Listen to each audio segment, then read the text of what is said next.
Welcome to The Explainer. Today, we're diving into an absolutely incredible design story, and it all starts with a pretty wild question.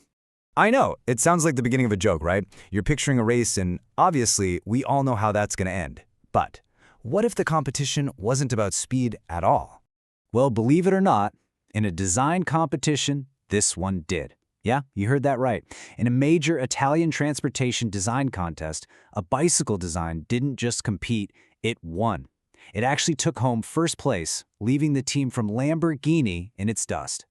This is a classic underdog story, and it's all about how genius design can completely change the game. So who's the mastermind behind this? Who's the David to this Lamborghini Goliath? Well, his name is Hao-ting. He's a Taiwanese designer who, get this, started his company before he even graduated from university.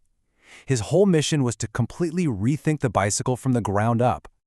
And let me tell you, that passion seriously paid off. This win against Lamborghini, it was no fluke, not at all. His e-bike also snagged the super prestigious 2023 Red Dot Design Award. And to put that in perspective, it was the only Taiwanese bicycle to ever receive that honor. These are huge international awards, basically the design world's equivalent of a gold medal. Okay, so to really get why his designs are so brilliant, we have to talk about the problem he was trying to fix. Shu took a hard look at the e-bike market, which is exploding, right? But he noticed that even with all their perks, most e-bikes have these little annoyances, these common frustrations that just drive riders crazy. And I bet some of these will sound familiar. First off, they're just too heavy. We're talking 25, even 30 kilograms. Then you've got that rat's nest of messy, exposed wires that just looks bad and is begging to get snagged on something. Don't even get me started on charging. It can take forever. And the final challenge, trying to haul one of these things onto a train or up a few flights of stairs? Yeah, good luck. These are exactly the pain points Shu was determined to solve. So what was his big idea? How did he tackle all these issues? Well, his solution wasn't what you might expect. He didn't pile on more gadgets or features. Nope, he did the opposite. He started taking things away. He built his entire approach around this really elegant philosophy called subtractive design. And subtractive design is a pretty simple concept, but it's incredibly powerful. The whole idea is that you find the best solution by getting rid of everything that isn't absolutely essential. So instead of asking, hey, what else can we add to this? You ask, what can we remove? And when you do that, you almost always end up with something that's simpler, cleaner, lighter, and you guessed it, just works better. And wow, just look at the difference this makes. By switching to an all-aluminum alloy frame and just stripping away all that unnecessary junk, Zhu got the bike's weight down to under 20 kilos. That is a huge drop from the usual 25 to 30. And check out that last line. All that messy cabling, poof, gone, totally hidden. So how on earth did he hide all the wires? This part is just pure engineering genius. He created a special double-layer hollow frame. Think of it like a secret tunnel system just for the wires. And the result?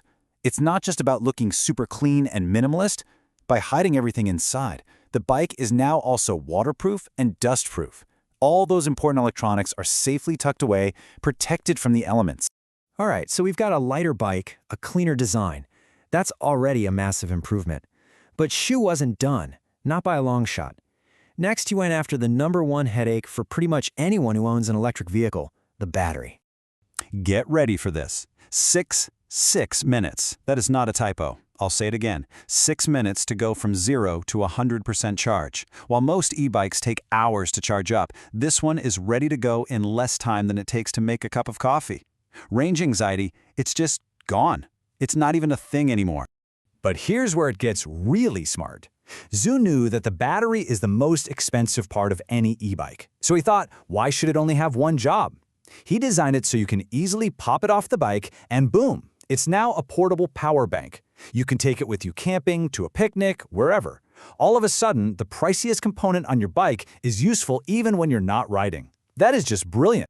Okay, so we've got a super light bike and a game-changing battery. Now let's see how all this cool tech actually makes a difference in the real world, for the daily commute.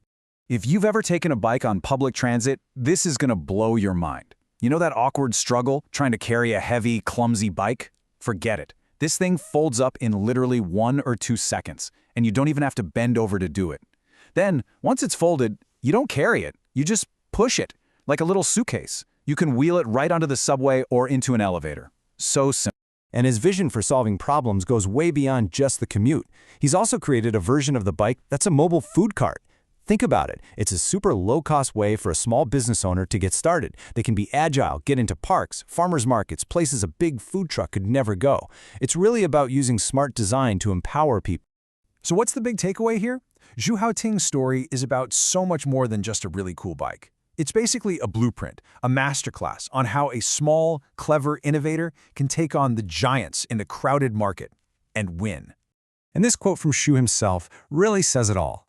If a bike is so expensive that I don't want to buy it myself, it can't be an excellent product. I love that.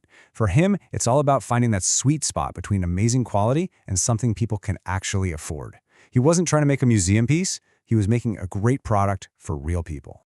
So here's the secret sauce. First, he actually listens to people on social media to figure out their real problems. Second, he finds that perfect balance between quality and cost by using Taiwan's amazing supply chain. And maybe most important, he didn't try to beat the giant companies at their own game. Instead, he found his own niche by solving the problems everyone else was just ignoring. And that brings us to our final thought. We saw how Hao-ting took this idea of subtractive design and completely transformed the e-bike. It really makes you look around and wonder, right? What's that other thing in your life? That cluttered, complicated, frustrating product that's just begging for its own subtractive design moment? What's waiting for a genius to come along and make it better, simply by taking things away? Thanks so much for joining us.